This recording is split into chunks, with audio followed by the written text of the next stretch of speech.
Pemirsa, kembali bersama saya Esti Widyasari dalam iNews Kalimantan Barat. Hari ini kami akan menghadirkan sejumlah informasi menarik dan penting lainnya yang telah dirangkum oleh tim redaksi kami, diantaranya. Kepolisian Daerah Kalimantan Barat dan Polres Sintang telah menetapkan 9 tersangka perusakan Masjid Jamaah Ahmadiyah di Desa Balai Harapan, Kecamatan Tempuna, Kabupaten Sintang. Seorang residivis kambuhan diamuk massa setelah tertangkap tangan saat hendak mencuri di sebuah rumah di Kecamatan Pemangkat, Kabupaten Sambas.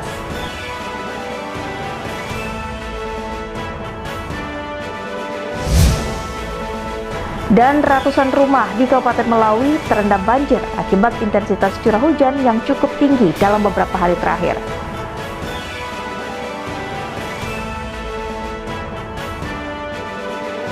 Pemirsa, itulah tadi 3 cuplikan dari sejumlah berita yang akan kami sajikan untuk Anda dalam iNews Kalimantan Barat.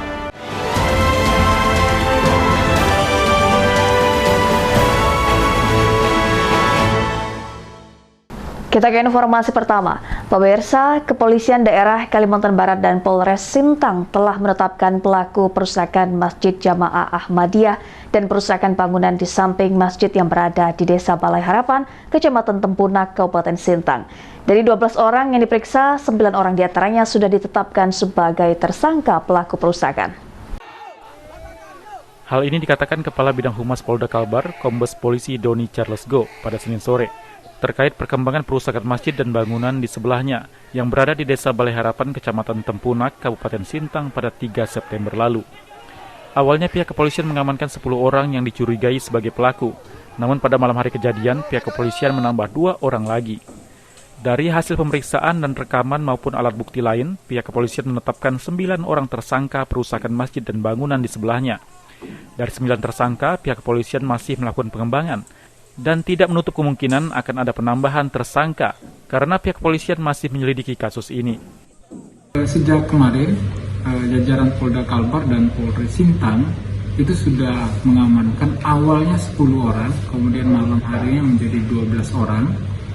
Kemudian karena kita punya waktu 1x24 jam untuk menentukan status orang-orang yang kita amankan, maka baru tadi di tanggal 6 dari 12 orang itu kami tetapkan 9 orang sebagai tersangka. Mereka kita jerat dengan pasal 170 secara bersama-sama melakukan pengerusakan. Saat ini 400 personil kepolisian terdiri dari Polres Sintang di backup personil Polda Kalbar mengamankan di sekitar lokasi kejadian, dibantu aparat TNI. Untuk itu Polda Kalbar meminta kepada seluruh masyarakat Kabupaten Sintang agar dapat menyerahkan kasus ini kepada pihak kepolisian dan tidak main hakim sembari proses penyidikan masih berlanjut. Dari Kalimantan Barat, Uun Yuniar, iNews melaporkan. Sebelumnya, massa di Kabupaten Sintang menolak keras keberadaan Jamaah Ahmadiyah di Desa Balai Harapan, Kecamatan Tempunak, Kabupaten Sintang, Provinsi Kalimantan Barat. Penolakan sudah berlangsung lama dan mereka berulang kali mencoba melakukan mediasi bersama dengan pemerintah Kabupaten Sintang dan aparat penegak hukum. Merasa pemerintah tidak mengakomodir tuntutan yang disampaikan oleh Aliansi Umat Islam dengan keputusan hanya menghentikan operasional rumah ibadah, membuat massa menggelar aksi penolakan langsung turun ke Desa Balai Harapan pada Jumat 3 September 2021. Dalam aksi penolakan massa dikawal aparat TNI dan Polri, namun tidak mampu dikondisikan sehingga terjadi pengerusakan bangunan rumah ibadah dan membakar bangunan kayu bersebelahan dengan rumah ibadah sekitar pukul 14.00 waktu Indonesia Barat.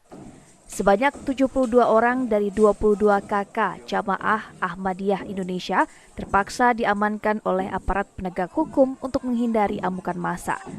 Dari Kabupaten Sintang, Kalimantan Barat, Gusti Edi, iNews melaporkan. Seorang residivis kambuhan diamuk massa setelah tertangkap tangan saat hendak mencuri di sebuah rumah di Kecamatan Pemangkat, Kabupaten Sambas, Kalimantan Barat pada Minggu malam. Pelaku masuk ke rumah korban dengan modus berpura-pura gila. Seorang residivis kambuhan yang kerap melakukan pencurian berinisial S yang merupakan warga kota Pontianak kembali berurusan dengan polisi lantaran melakukan aksi kejahatan serupa. Pelaku nekat mencuri uang Rp50.000 dan 1 unit telepon genggam milik warga di sebuah rumah di Kecamatan Pemangkat, Kabupaten Sambas, Kalimantan Barat. Beruntung warga mengetahui aksinya hingga tertangkap basah bahkan sempat diamuk massa. Dari keterangan pelaku kepada polisi, dalam satu hari pelaku menyasar 2 rumah warga dalam keadaan kosong di Kecamatan Pemangkat dengan modus berpura-pura gila. Kapolsek Pemangkat Kompol Radendril Mahendra mengatakan, saat ini pelaku sudah diamankan oleh anggota unit reskrim Polsek Pemangkat guna dilakukan proses lebih lanjut. Diamankan seorang tersangka oleh warga di Gang Hasanuddin, Sinam. Kemudian kami amankan yang bersangkutan, kami bawa ke Mapolsek. Kemudian setelah kami kembangkan, yang bersangkutan tertangkap warga pada saat itu mencuri uang sejumlah Rp50.000. Namun kemudian seiring dengan tersebarnya informasi di media sosial, kami ketahui bahwa yang bersangkutan juga pada hari Jumat siangnya melakukan pencurian HP di salah satu rumah di daerah Desa Sebangkau. Kami tengarai merupakan residivis di Pontianak dan dia warga Pontianak dan pernah bermasalah dihukum di Pontianak. Menjadi tersangka kasus pencurian. Guna mempertanggungjawabkan perbuatannya, kini pelaku kembali mendekam di sel tahanan dan dikenakan pasal 362 Kitab Undang-Undang Hukum Pidana tentang pencurian dengan ancaman hukuman di atas 5 tahun penjara. Dari Sambas, Kalimantan Barat, Uun Yuniar iNews melaporkan. Menanggapi adanya keluhan warga Desa Kuala Bandor A terkait pencemaran limbah oleh PT Pundilahan Katulistiwa yang sudah berlangsung sejak 3 minggu lalu membuat DPRD Kuburaya berang lantaran sudah kali kedua terjadi dan menilai pihak perusahaan teledor. Namun pihak perusahaan PT Pundilahan Katulistiwa berdalih hujan menyebabkan jebolnya tanggul penampungan limbah perusahaan sawit. Polemik terkait pencemaran limbah yang menimpa 2 rukun tetangga di Desa Kuala Bandor A terus bergulir. Dinas Lingkungan Hidup Kabupaten Kuburaya pun telah mengambil sampel limbah untuk diuji kandungannya. HRD PT Undilahan Katulistiwa, Lisda Dian Mardianes menuturkan, curah hujan yang tinggi pada 17 Agustus lalu yang menyebabkan jebolnya tanggul penampungan limbah. Pihak perusahaan mengaku sudah mengatasi kebocoran dengan melakukan evaluasi lokasi dan telah berkoordinasi dengan tim perusahaan untuk memperbaiki kebocoran. Kejadian ini ya karena menurut kami karena curah hujan, jadi kondisi ini tidak kami sengaja dan ya kita tidak berkeinginan juga sebenarnya hal ini terjadi. Tapi ya karena keadaan alam yang seperti ini ya kami tetap berusaha untuk memperbaiki dan menormalisasi yang ada. Pencemaran lingkungan sudah kedua kali terjadi. Yoga, anggota Komisi 3 Kabupaten Kuburaya menilai ada keteledoran yang dilakukan oleh PT Pundilahan Katulistiwa yang menyebabkan 2 rukun tetangga tidak bisa menikmati air bersih. Ini benar-benar berdampak yang sangat luar biasa kepada masyarakat sekitar, khususnya yang di Ring 1. Karena memang ada beberapa kakak yang mengalami gatal-gatal dan juga air yang masuk ke pemukiman warga ini, air yang berbau dan keruh. Nah, inilah yang menjadi atensi kami, saya selaku anggota Komisi 3 DPRD Kabupaten Kuburaya sangat-sangat menyesalkan kenapa kejadian ini yang tadinya terjadi tanggal 17 Agustus ini sudah berlarut-larut kok tidak diatasi segera oleh pihak PT Pundi. Langkah selanjutnya seperti apa, Bang? Nah, langkah selanjutnya saya berharap pemerintah memberi langkah tegas ataupun memberi sanksi kepada pihak PT Pundi, teguran agar segera mengatasi limbah yang masih ada di lingkungan sekitar masyarakat setempat.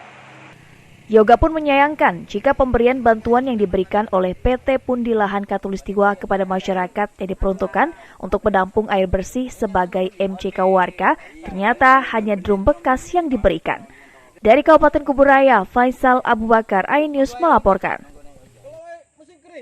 Sebelumnya sudah hampir 3 pekan warga Desa Kuala Mandor A, Kampung Pematang Rambai, Kecamatan Kuala Mandor B, Kabupaten Kuburaya harus menggunakan air yang tercemar oleh limbah pembuangan PT Pundilahan Katulistiwa lantaran jebolnya tanggul penampungan limbah perusahaan sawit tersebut. Alhasil, warga yang menggunakan air mengalami gatal. Sejumlah warga yang berada di RT 02 dan RT 03, Kampung Pematang Rambai, Desa Kuala Mandor A, Kecamatan Kuala Mandor B, mengeluhkan dengan adanya pencemaran limbah yang diduga terjadi akibat kebocoran penampungan limbah pembuangan PT Pundilahan Katulistiwa beberapa minggu lalu. Jebolnya tanggul pembuangan limbah membuat air sungai menjadi bau dan berwarna biru kecoklatan. Padahal air sungai selalu digunakan warga sekitar untuk mandi, mencuci, dan lainnya. Warga pun sudah melaporkan hal ini ke pihak pemerintah desa, sementara dari perusahaan hanya memberikan drum air, namun tidak dibarengi dengan mesin pompa ataupun air bersih. Dampak yang dirasakan menimbulkan gatal-gatal dan bau yang tidak sedap. Untuk melaporkan saya hanya kepada desa dan RT setempat. Nah, tanggapan perusahaan udah ada bang? Ada dapat tanggapan dari perusahaan seperti apa? Selama ini tanggapan perusahaan hanya memberikan drum, tetapi hanya drum doang bang, tidak ada untuk air bersihnya. Yang kami rasakan di sana, satu, ya kita udah tidak merasakan air bersih lagi bang. Jadi kita udah tercemar oleh limbah yang akibat jebolnya tanggul pertama kemarin. Jadi kami udah pernah mensosialisasikan juga ke pihak perusahaan dan alhamdulillah sekarang ini udah dinormalisasi. Cuman tanggul itu udah jebol udah berapa minggu, udah jalan 3 minggu bang. Jadi kawan-kawan itu merasakan resah dan sekitaran jalan kami juga di situ ada pembuangan juga bang dari limbah penampungan terakhir itu dijalurkan ke sungai. Jadi kami merasakan bau yang tidak sedap kalau melintasi jalan itu. Kendati pihak lingkungan hidup Kabupaten Kuburaya sudah mendatangi lokasi untuk mengambil sampel air yang tercemar, namun warga tetap berharap pemerintah dapat menanggulangi permasalahan ini dengan adil, mengingat dampak akibat jebolnya tanggul yang membuat warga resah. Dari Kuburaya, Faisal Abu Bakar, iNews melaporkan. Warga keluhkan rumah walet di lingkungan mereka. Informasinya akan hadir setelah yang satu ini, tetaplah bersama kami.